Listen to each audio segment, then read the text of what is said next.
కొడితే ఆమె వారం రోజులు మీ స్టేషన్ చుట్టూ తిరిగితే కూడా మీరు కేసు కట్టలేదు.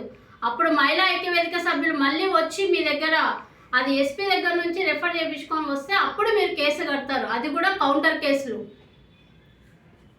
మేము సీఎం మధుసూదన్ రావు గారు ఒకటే అడుగుతా ఉన్నాము, గతంలో మీ మీద కూడా ఇదే అలిగేషన్లు వేసింది ఆమె ప్రవర్తన ఎట్లాంటిది, ఆమె ఎటువంటి అలిగేషన్లు వేస్తుందని తెలిసి కూడా ఈరోజు మీరు ఒక తప్పుడు కేసును కట్టేసి చేతులు దుప్పుకొని వెళ్ళిపోతే, ఆమె చేసినటువంటి తప్పుడు కేసు వల్ల, మీరు చేసినటువంటి హడావిడి వల్ల ఈరోజు రోడ్డున పడింది ఎవరంటే ఆసిఫా కుటుంబం.